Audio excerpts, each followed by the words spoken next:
ચોમાસામાં વરસાદ કોઈના માટે આફત તો કોઈના માટે અવસર બની જાય છે. ભારે વરસાદના કારણે ચાલીઓમાં રહેતા, ઝૂંપડામાં રહેતા અને નીચાણવાળા વિસ્તારમાં રહેતા લોકો માટે વરસાદ આફત બની જતો હોય છે. જ્યારે આ જ વરસાદ મોટા ઉદ્યોગપતિ માટે અવસર બની જાય છે. આપ જે દ્રશ્યો જોઈ રહ્યા છો તે અમદાવાદ મ્યુનિસિપલ કોર્પોરેશન લાંભાવાડમાં આવેલ સેજપુર ગોપાલપુર ગામના છે.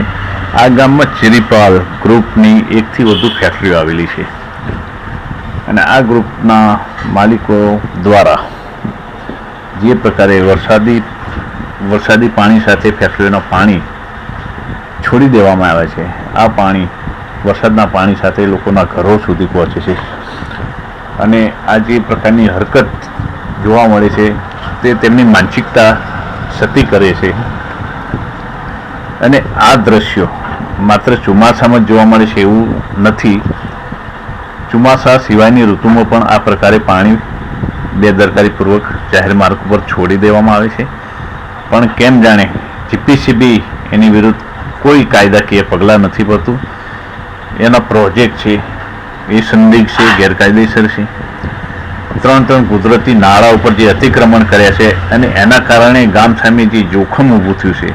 દર ચોમાસામાં જે નીચાણવાળા વિસ્તારોમાં, ગામની સ્કૂલમાં, દુકાનોમાં, બધા જેટલા બી નીચાણવાળા વિસ્તાર છે તેમાં ઘરોમાં પાણી ભરાઈ જાય છે અને તે પ્રકારની સ્ટોરી પણ બીજી અમે તૈયાર કરી રહ્યા છે. તેને અચૂક જોશું અને લોકોને શેર પણ કરશું. અને આ વિષય આજકાલનો નથી, છેલ્લા 1 દાયકા કરતાં પણ વધુ સમયથી આ સ્થિતિનું નિર્માણ થયું છે અને સરકાર દ્વારા કોઈ પગલાં ભરવામાં આવતા નથી.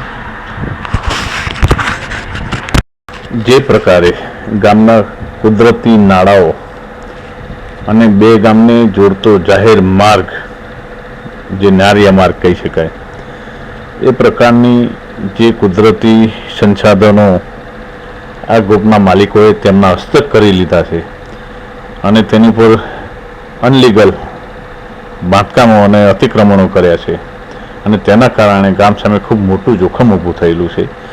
અને આ તમામ બાબતોથી અમદાવાદ મ્યુનિસિપલ કોર્પોરેશનના અધિકારીઓ, જીપીસીબીના અધિકારીઓ, ફેક્ટરી ઇન્સ્પેક્ટર, ઉદ્યોગ કમિશનર, જે પણ લાગતા વળગતા તમામ વિભાગોની જાણમાં છે, છતાં શું કારણ છે કે આ કંપનીને સીલ મારવામાં નથી આવતું કે આની વિરુદ્ધ કોઈ કાયદાકીય પગલાં ભરવામાં નથી આવતા તે સ્થાનિક લોકોને સમજાતું નથી.